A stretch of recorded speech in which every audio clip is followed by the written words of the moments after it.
This video is all about building your support network. So a lot of people overlook this because we kind of, as a community, like a Western community, we overlook the necessity of authentic connection with people around us. We don't understand how important it is. So we actually have 3 basic human needs in order to survive as an individual. And that is food and water, shelter, and connection. So those are the only things that say we could be threatened with that would actually cause us to change who we are in order to survive. If they took away your shelter, you don't know what you'd be capable of. If they took away your food and water, you don't know what you're going to be capable of because you cannot survive without those things. If you take away connection and you're isolated, this can actually kill you. So very important. I learned this one personally as I was trying to navigate my way out of depression, as I learned of those fundamental needs. And I remember seeing connection and thinking, because I was always an island. I always took care of myself. I didn't let anyone too close, had really, I kind of lived within this iron wall of, keeping everyone out because it just felt safer for me that way, because I had my trust broken as a young child. So, and I thought that was great.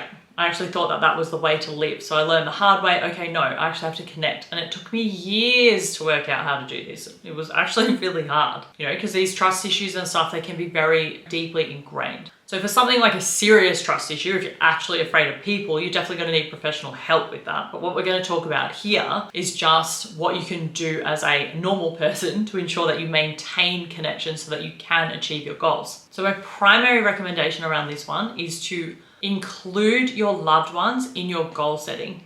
So you're not an island, and in order to succeed and stick it out, it has to be not just you and you at the very end. So you want to include your partner, your children, your closest friends, your family, and this kind of thing. So you want to be telling them what it is you're trying to achieve, what it is it's going to involve, what you need from them in order to help you get there, and what they can benefit at the end of the journey. So often when we change our lifestyle, we actually trigger people around us because we're all very interconnected. So that's why this connection is so important. So your nervous system is directly connected and impacted to those in your internal circle. And also as a collective, so wherever it is that you live, all of your nervous systems are somewhat connected and you all function together as a bit of an ecosystem. So you and your partner, if you change your behavior, your partner's behavior is going to change because you're going to trigger them.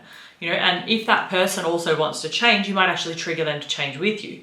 But if that person does not want to change, you might trigger that person to attack you because they're going to want to pull you back into a less healthy state or wherever it is that you are in the moment when you're starting this goal pursuit because it keeps them safer. Okay, so as human beings, we want to remain in homeostasis, which means that we want to remain the same. So whether it is that let's just say for example, you are 50 kilos overweight, you eat Macca's for dinner every night, you just watch Netflix, you don't have a job, all of these things, and you're feeling empty inside, you've got joint pain, gut problems, mental health problems. Let's just say you have all of that going on. Your body is not going to want to change even if you're trying to make it better because it's adjusted to that. So it thinks, well, I put all this effort into maintaining this, so this is where I want to stay, because it doesn't know that what is on the other side is going to be safer for you. So it believes that all of these things that you've done, and most of those things you will have done because you felt unsafe. So these are habits and behaviors you've layered on top of each other to bring yourself to a point of safety.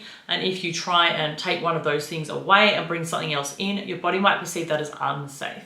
Okay, so that can happen to you as you pursue your goal, but it can also happen to your friends and family as you pursue your goal. And then what most often happens is we feel like we're going to be cast out of the tribe. So we actually feel like we're going to be left out if we do continue to pursue the goal. And I see this a lot, right? So I see my clients all the time battling with their husbands, their kids, and their friends or if they're still living at home, with their parents, because nobody wants them to change. And it doesn't matter how good for them this change is or how much it means to them, they don't want them to change.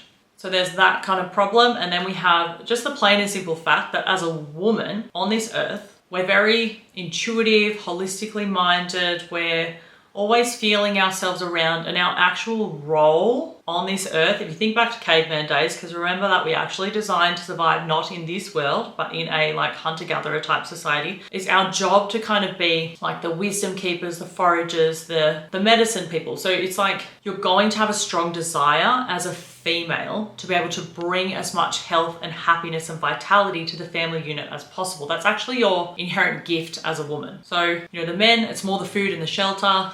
For the women, it's the connection. That's actually what we're good at. So it's even another reason why if people reject you as you try to pursue a goal, you're going to drop your goal and run back to those people that you don't want to lose. Okay, so it's actually a gift that you want to bring this to the family. It's something that you have to kind of teach them and also bring them along the ride for. And in other cases, I know people, and I've seen it a lot, and I had to do this myself, where they've actually had to leave their partner behind because their partner was so opposed to the change that it just wasn't going to work. Okay, so you need a support network. So how do we seek that out? Firstly, just try and identify if you already have one. And you do this by talking to your kids, talking to your partner, talking to your friends, talking to your family, whoever it is that's going to be impacted by this choice, tell them what you're doing. If they're supportive and they say, yeah, do it, then you've already got your support network. Okay? If you don't have that, and this accounts for me when I started and have this, seek one out. So whether that be in a gym community or in a Facebook group or a local group somewhere, a running group, like whatever it is, try and find like-minded people and just keep in mind, I will not succeed at this goal unless I find community. And it only has to be one person to start with. It doesn't have to be anything crazy. And if you're on a Facebook group and you're really shy and not ready, then just being in the group actually starts to help you notice that you're in a safe place, and that you're not the only one that wants to achieve this goal. So yeah, you can just sit in the group and just watch it and just read it. You don't actually have to post anything. And then when you are ready, post something. Okay, so community is really important. Check if you've already got a support network by involving everyone in your goal pursuit. And if you don't, find groups that you can join. And don't think for a second that you'll be better off alone. That is a trauma response to having your trust broken as a child. I can tell you that for sure because I have been there, done that. And now with people around me, even though it took me a long time to get there, with supportive people in my life, I can tell you that things are 1,000% easier. So chase that connection and make sure you have that as a foundation for your goal pursuit.